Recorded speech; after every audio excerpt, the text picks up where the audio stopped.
आता आपण आलोय किष्किंधामधील अनेगुंदीमधील अंजनाद्री पर्वत, जे की प्रभू भगवंत हनुमंताचे जन्म ठिकाण म्हणून ज्याची ख्याती किंवा जे प्रसिद्ध ठिकाण, त्या ठिकाणी आता आपण उभे आहोत.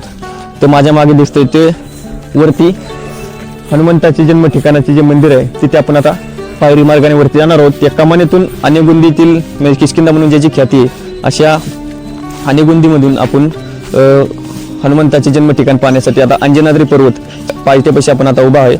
तरी आता आपण वरती जाण्यासाठी प्रस्थान करूयात. चला.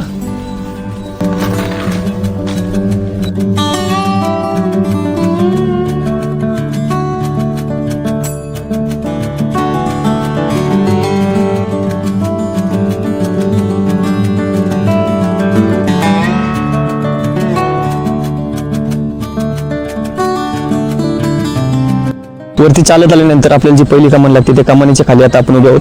तिथून आतमध्ये प्रवेश करणार आहोत वरती मंदिराकडे जाण्यासाठी. त्यासाठी जो पायरी मार्ग बनवलेला आहे ते एकदम सोयीस्कर आहे. पण वरती जाण्या अगोदरच सुरुवातीलाच आपल्याला चप्पल स्टँडमध्ये ठेवायला लागतात. तिथे आपण चप्पल स्टँडमध्ये ठेवणार आहोत आणि मग वरती मंदिरात जाण्यासाठी प्रस्थान करणार आहोत. तिथूनच उजव्या बाजूला माझ्या पायरी मार्ग दिलेला आहे. त्या मार्गाचा वापर करत आपण हनुमंताचे दर्शन घेण्यासाठी, जन्म ठिकाण पाहण्यासाठी अंजनाद्री पर्वतच्या टॉपवरती जाणार आहोत. चला आता आपण चप्पल स्टँडमध्ये काढून ठेवूयात. अंजनाद्री टेकडी किंवा अंजनाद्री बेटा ही कर्नाटक राज्यातील हंपी जवळील हनुमानहल्ली येथे स्थित असलेली एक टेकडी आहे. हे हिंदू देवता हनुमानाचे जन्मस्थान मानले जाते. रामायणानुसार हनुमानाचा जन्म अंजनाच्या पोटी झाला आणि म्हणूनच त्याला अंजनेय असेही म्हणतात आणि त्याचे जन्मस्थान आता अंजनेयद्री किंवा अंजनाची टेकडी म्हणून ओळखले जाते. हे ठिकाण गंगावती तालुक्यात येते. या टेकडीवर वरच्या बाजूला हनुमानाचे मंदिर आहे. त्याला सुमारे 575 पायऱ्या आहेत. मंदिरात भगवान हनुमानाची दगडात कोरलेली मूर्ती आहे. राम आणि सीतेचे मंदिर आणि जवळच एक अंजना मंदिर आहे.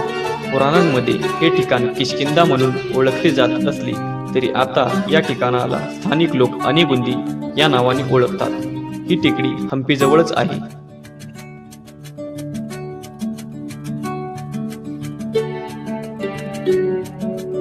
अनेगुंदी परिसरातील उंचीवर असलेले हे ठिकाण आणि त्यावर असलेले भगवान हनुमंतरायाचे जन्म ठिकाण मंदिर पाहण्यासाठी लाखो भाविक या पायरी मार्गाने वरती येऊन हनुमंतरायाचे दर्शन घेत असतात.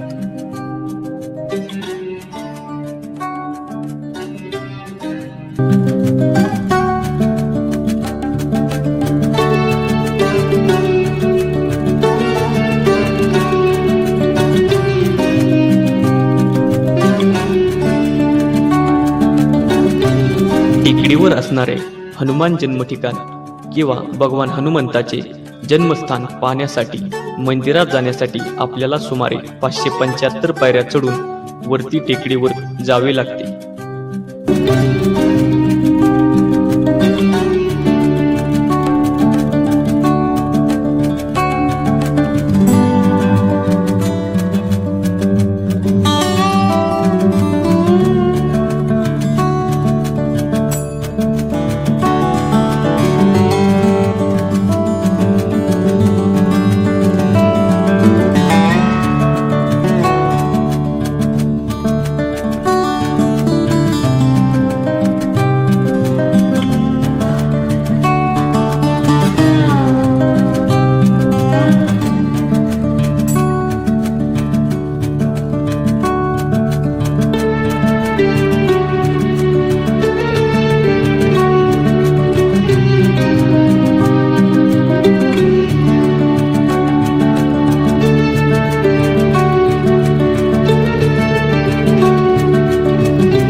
जय श्रीराम. जय श्रीराम.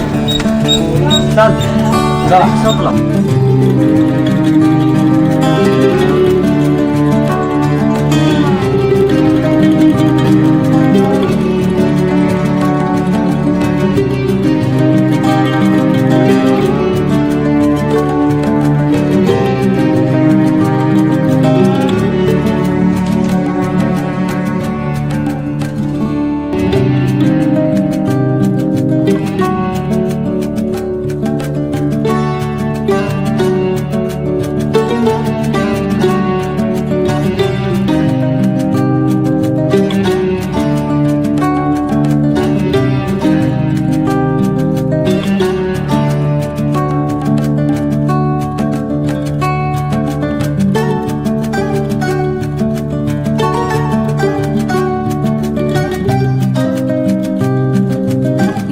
महाराष्ट्रातील नाशिक जिल्ह्यातील अंजनेरी पर्वत हे जसे हनुमंताचे जन्मठिकाण मानले जाते, तसेच कर्नाटक राज्यातील हंपीजवळील अनेगुंदी परिसर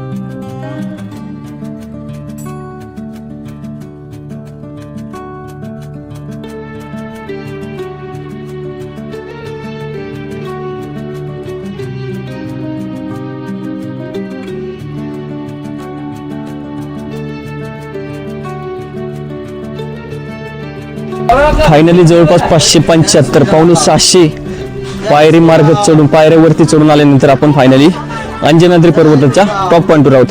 माझ्या डाव्या साईडला हनुमानाचे मंदिर, हेच ते ठिकाण अंजनेरी पर्वत, जे की प्रभू हनुमंताचे जन्म ठिकाण म्हणून जे ओळखले जाते ते हे हनुमंताचे ठिकाण.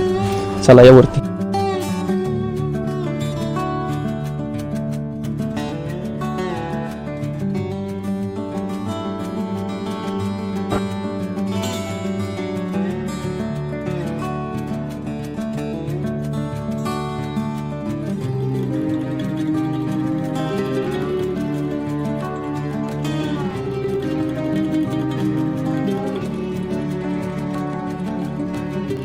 आता आपण अंजनेरी पर्वतावरील हनुमान जन्म ठिकाण म्हणून ओळखले जाणाऱ्या हनुमान मंदिराच्या बाहेर उभे आहोत. आता नुकतेच आपण वरती टॉपवरती पोहोचलेलो आहोत आणि मंदिरामध्ये दर्शनासाठी आपण या उजव्या बाजूने आतमध्ये जाणार आहोत.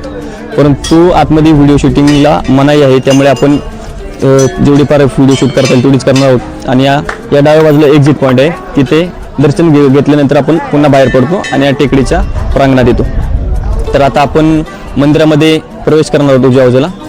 तरी चला आपण आतमध्ये जाऊया. चला या.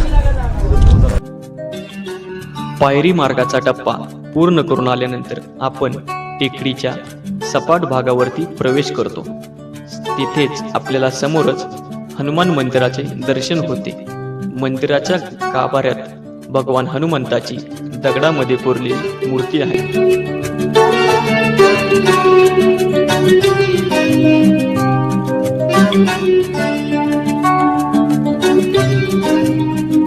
मंदिराच्या प्रांगणामधून आपल्याला हंपी तसेच तुंगभद्रा नदीचा परिसर नजरेस पडतो.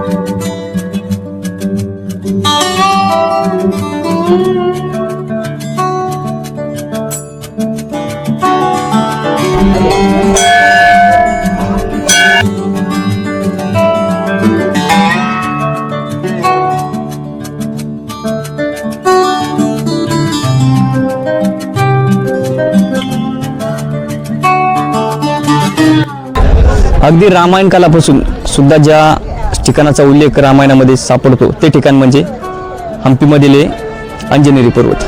हंपी जे की अनेगुंदी म्हणजेच रामायणकालीन किष्किंधा नगरीमधील एक ठिकाण. या ठिकाणावरतीच प्रभू श्रीरामांचा निस्सिम भक्त असणाऱ्या हनुमंताचा जन्म झाला.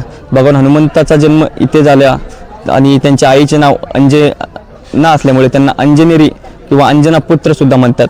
आणि त्यावरूनच या टेकडीला अंजनेरी टेकडी किंवा अंजनारी पर्वत असे नाव पडले.